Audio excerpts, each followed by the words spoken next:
안녕하세요. 익명의 도시입니다. 과학은 우리의 도덕을 개선시킬 것인가 시리즈의 19번째 영상입니다. 영상을 시청하시기 전에 구독과 좋아요 부탁드립니다. 지난 영상에서 동물들의 인지 능력이 인간에 비교될 정도로 높다는 사실과 어떤 동물들의 경우 인간의 비언어적 표현까지도 이해한다는 사실을 이야기했고, 동물들도 인간과 마찬가지로 감흥적 존재라는 점, 따라서 이에 대한 도덕적인 고려가 필요하다고 주장했습니다. 그리고 인간이 다른 동물과는 다른 특별한 존재라고 인식하는 종차별주의에 대해 이야기했습니다.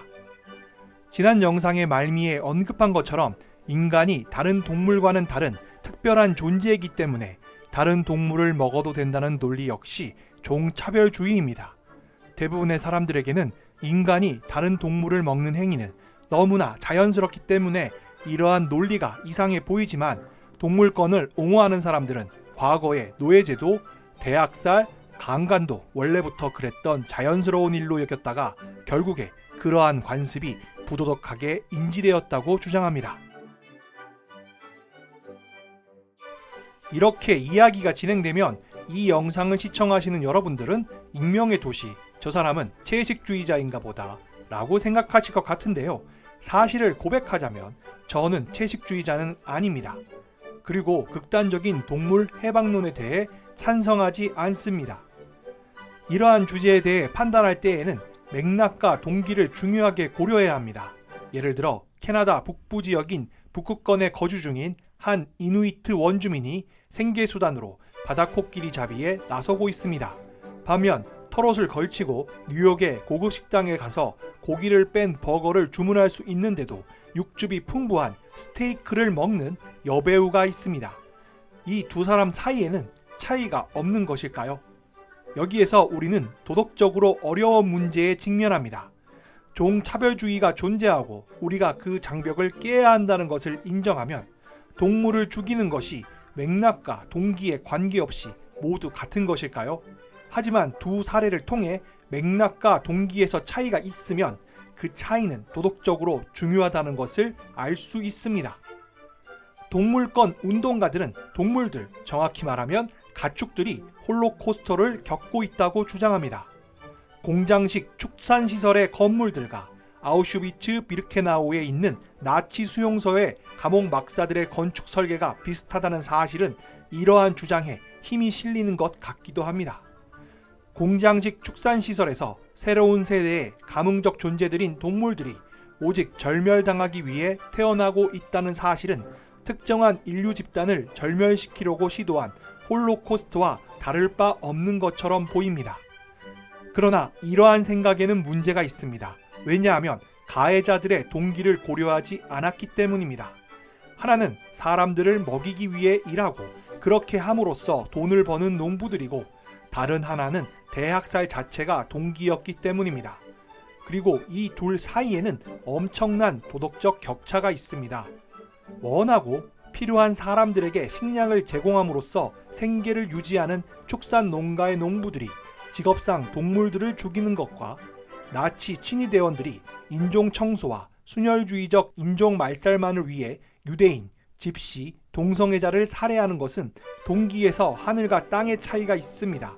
심지어 동물의 복지 따위는 안중에도 없는 동물을 단지 상품으로 취급하는 공장식 축산 기업 운영자들조차도 산업적 규모의 대량 살인을 총지휘했던 나치 정권의 지도자들과 그들의 부하들보다는 도덕적으로 우위에 있다고 할 수 있습니다.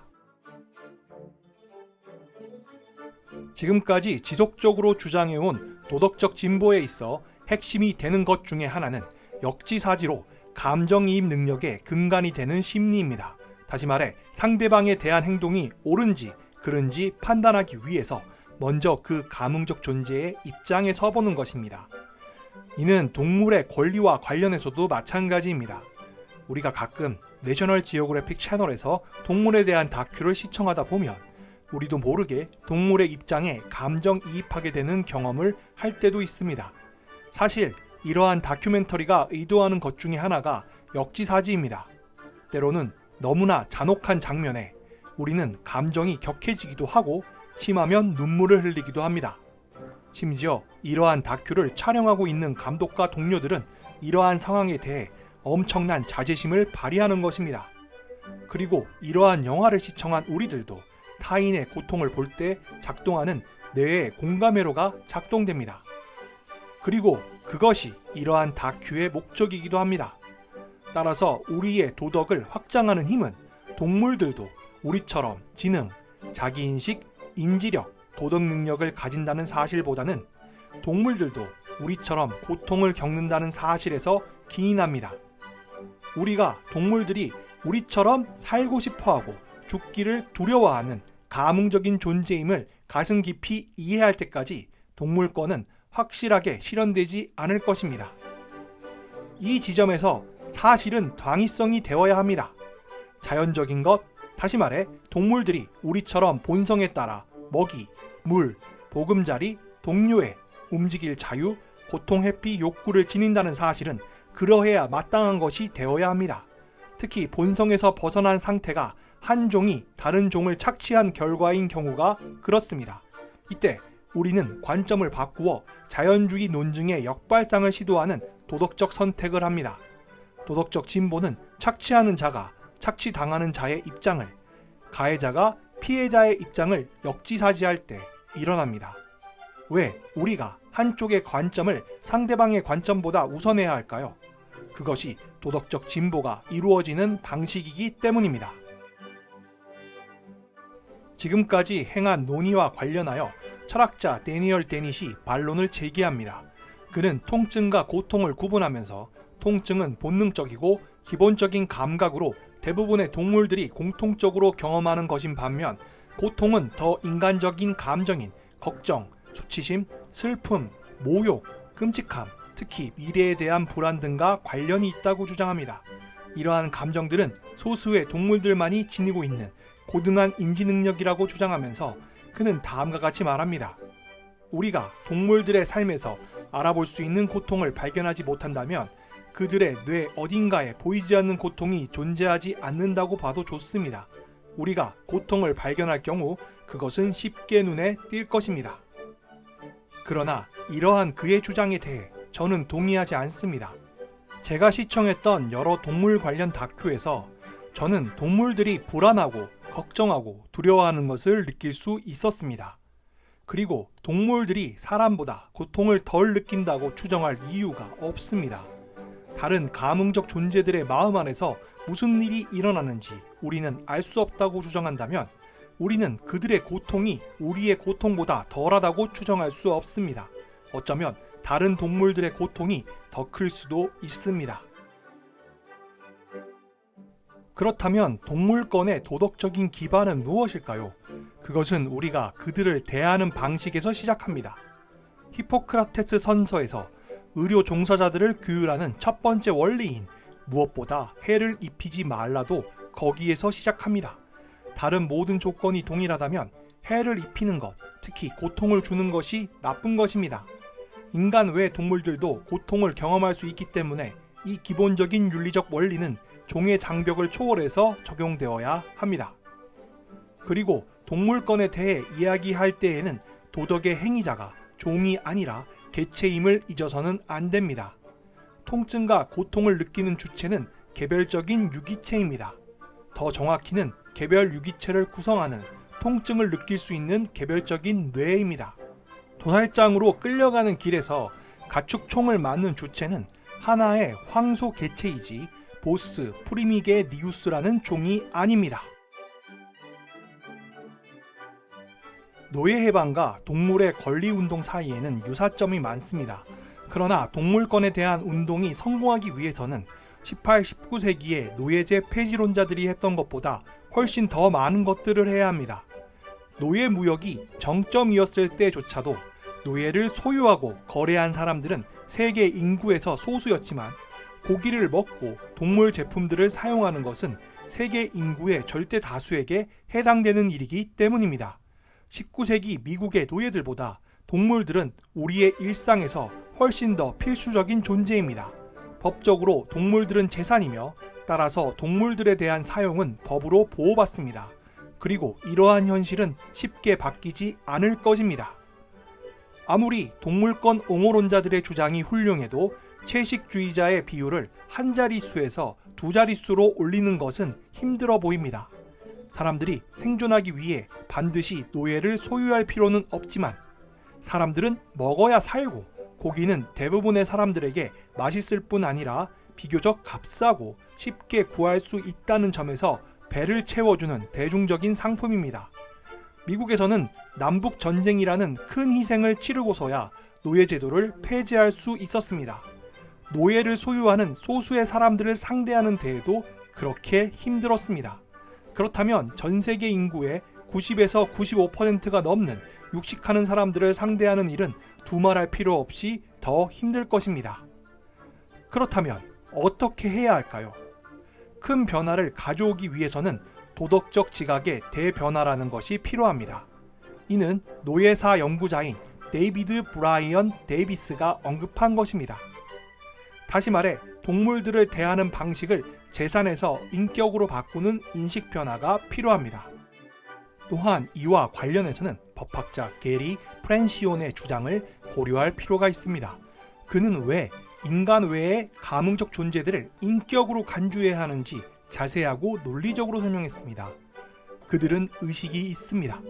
그들은 주관적 자각을 합니다. 그들은 자기 이익을 가집니다. 그들은 고통을 느낄 수 있습니다. 인격의 자격을 갖는 데 있어서 가문력 외에 어떤 특징도 필요치 않습니다. 이전 영상에서 노예제 폐지에 대한 내용을 언급했을 때 종교는 큰 역할을 하지 않았다고 언급하였습니다. 마찬가지로 동물을 위한 권리혁명을 주도하지 않았고 성경의 내용을 근거로 말한다면 말 그대로 창세기 1장에서부터 그것을 방해했습니다. 하나님이 아담과 이브에게 말씀하시기를 자식을 낳고 번성하여 온 땅에 퍼져서 땅을 정복하여라. 바다의 고기와 공중의 새와 땅 위를 돌아다니는 모든 짐승을 부려라. 창세기 1장 28절. 심지어 기독교에서의 중요 인물인 성 아우구스티누스와 성 토마스 아퀴나스와 같은 신학자들도 수백 년 동안 이러한 태도를 광화했습니다. 성서시대 이래로 동물에 대한 잔인한 행위는 예외가 아니라 표준이었습니다. 닭싸움과 투견은 수백 년 동안 사람들이 가장 좋아한 오락이었고 식민지 미국에서는 포획한 곰을 기둥에 사슬로 묶어놓고 개를 덤비게 하는 놀이를 했습니다. 16세기 프랑스 파리에서는 고양이 태우기가 매우 인기를 끌었다고 합니다. 이것들은 단지 오락을 위한 잔인함만을 언급한 것입니다. 물론 도덕적 진보는 산발적으로 일어났고 가다서다를 반복해왔던 것이 분명하지만 동물권은 계몽시대 이래로 아주 약간이지만 줄곧 도덕적 진보를 향해 나아갔습니다. 2003년 갤럽 조사에서 미국인의 대다수가 동물들이 상해와 착취로부터 어느 정도는 보호받을 자격이 있다고 답했고 25%가 동물들도 사람과 똑같은 보호를 받을 자격이 있다고 답했습니다. 그러나 사냥을 하는 미국인 가구의 비율이 지난 25년 동안 약 30%에서 20%로 떨어졌음에도 불구하고 대부분의 미국인은 모든 종류의 사냥을 금지하는 것에 반대합니다. 그러나 미국인의 96%가 동물은 상해와 착취로부터 어느 정도 보호받을 자격이 있다고 답한 반면 단 3%만이 그저 동물일 뿐이므로 보호받을 필요가 없다고 답했다는 것은 고무적입니다.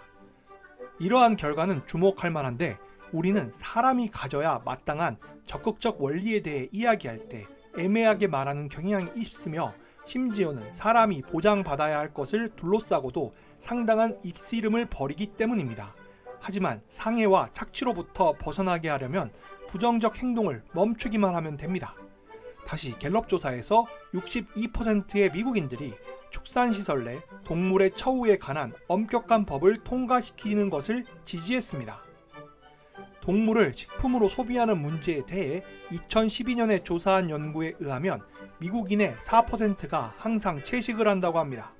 그리고 지난 몇십 년 동안의 추세선은 채식주의자들의 수가 서서히 증가하고 있는 것을 보여줍니다. 이 외에도 또 하나의 추세는 동물복지 옹호론자들을 고무시키고 있습니다. 그것은 최근에 세계적으로 육류 소비가 하락세로 돌아섰고 그 결과 식용으로 기르는 동물의 숫자가 줄고 있다는 것입니다.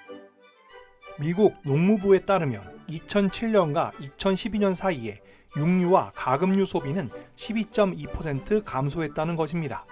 이는 큰 숫자는 아니지만 그렇다고 작은 숫자도 아닙니다. 의학적으로 육류 섭취, 특히 붉은 육류를 정기적으로 섭취하는 것은 건강에 해롭다는 것이 증명되었으며 많은 사람들에게 심혈관계 질환을 일으키는 주범으로 드러났습니다. 한편 환경적으로는 공장식 축산 농장들은 다량의 폐기물과 온실가스인 메탄을 비롯한 많은 오염물질을 배출합니다.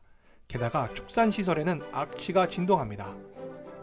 또한 투개와 투견 같은 유혈 스포츠는 서구 민주주의 국가들 대부분에서 금지되었고 심지어는 투우조차도 추방되는 추세입니다. 2008년의 갤럽 조사에서 미국인의 38%가 경마와 경견처럼 동물들을 경쟁시키는 스포츠를 금지시키는 것에 찬성한다고 답했습니다. 마찬가지로 사냥과 낚시 역시 감소하는 추세에 있는데 1996년부터 2006년까지 10에서 15%가 감소했습니다. 이에 대해 어떤 사람들은 사람들이 비디오 게임이나 TV 시청을 하면서 실내에 머물렀기 때문이라고 주장하는데 사실은 같은 기간 동안 야생동물 관찰과 생태 관광에 참여하는 사람들의 비율이 사냥과 낚시가 줄어든 만큼 증가했기 때문입니다. 다시 말해 동물을 죽이는 것에 비해 야생동물을 관찰하는 사람들이 훨씬 더 많아졌습니다. 설명한 것처럼 야생동물 관찰, 사진 촬영, 하이킹, 생태 관광과 지질 관광을 추구하는 생물 애호 성향이 높아지고 있기 때문에 사냥과 낚시의 인기는 계속 낮아질 것으로 전망하지만 결코 0으로 떨어지지는 않을 것입니다. 동물을 식품으로 소비하는 문제의 경우 지금과 같은 속도로 가면 채식주의자의 비율은 영국과 유럽의 나머지 국가들에서 대략 2025년이 되어야 두 자릿수에 도달할 것이고 미국은 더 늦을 것입니다.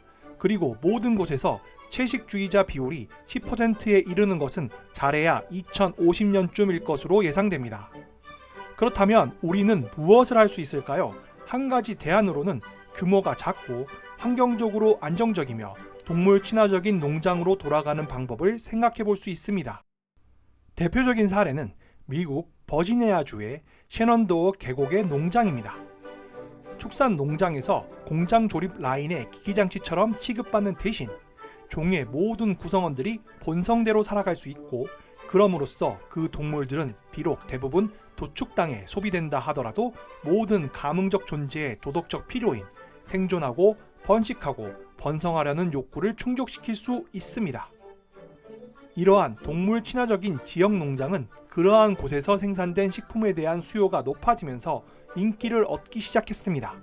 자료에 의하면 영국에서는 2012년에 노아 기른 닭이 낳은 계란의 판매량이 우리의 가두어 기른 닭이 낳은 계란의 판매량을 사상 처음으로 넘어섰습니다.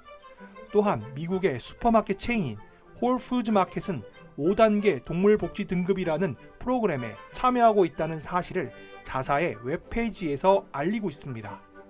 또한 미국 최대의 공장식 식품 생산 업체들 가운데 한 곳인 타이슨 푸드가 2013년 말에 자사의 돼지고기 공급자들에게 새로운 동물복지 지침들을 발표했습니다. 이 지침은 좁은 암돼지 우리, 거세, 진통제 없이 꼬리 자르기, 새끼 돼지를 땅에 머리부터 내동징이 쳐 죽이는 것 같은 관행들을 없애도록 권고합니다. 좁은 암돼지 우리는 현재 세계에서 가장 잔인한 공장식 축산 관행들 가운데 하나로 널리 비난받고 있고 지나치게 비인도적이라는 이유로 유럽연합 전체와 미국의 몇 개의 주에서 금지되고 있습니다. 약 60개에 이르는 주요 식품 회사들이 자신들의 공급자들에게 암돼지 우리를 폐지하도록 요구했는데 이는 도덕적 변화를 이끌어내는 시장의 힘을 보여주는 것입니다. 물론 이러한 흐름, 다시 말해 인도적으로 가축을 기르는 가족 농장들이 전 세계 70억 인구를 먹일 수 있는지는 두고 봐야 합니다. 이 문제에 대한 저의 의견은 다소 부정적인 입장이고 몇몇 동물권 운동가들이 생각하는 완전한 동물의 방은 아직 멀었다고 생각합니다. 물론 앞으로의 전 세계의 출산율이 유럽의 수준인 여성 한 명당 약 1.5명으로 안정화된다면 세계 인구는 2200년에 약 35억 명으로, 그리고 2300년에는 약 10억 명으로 급감할 것입니다. 이 정도면 가족 농장들이 먹여 살릴 수 있을 것입니다. 오늘 영상의 핵심은 동물권을 옹호하는 도덕의 개선은 역지사지의 원리에서 시작해야 한다는 것입니다. 그리하여 다시 정리하여 말하면 다른 가문적 존재의 불행을 가져오거나 자유를 빼앗는 것일 때는 내 행복과 자유를 추구해서는 안 된다는 것입니다. 구체적으로 말하면 야생의 종들을 위해서는 그들에게 자연적인 환경에서 먹이를 구할 자유를 주고 밀렵꾼과 서식지 침범으로부터 그들을 보호해야 합니다. 가축종들을 위해서는 공장식 축산을 끝내고 가족 농장으로 전환하는 것이 필요합니다. 20세기에 공장식 축산이 생기기 전에 동물들이 1만 년 동안 생존하고 번성했던 환경의 더 인도적인 형태를 가축 동물들에게 제공하는 것입니다. 이러한 도덕적 진보를 더욱 진척시키기 위해 우리가 아래로부터 할 수 있는 일은 원하는 종류의 음식을 소비함으로써 소비자의 권리를 행사하고 그럼으로써 시장이 더 도덕적인 태도를 취하도록 압박하는 것입니다. 오늘의 영상은 여기까지입니다. 지금까지 시청해 주셔서 감사합니다. 이상 익명의 도시였습니다. 여러분의 구독과 좋아요는 영상 제작에 큰 힘이 됩니다.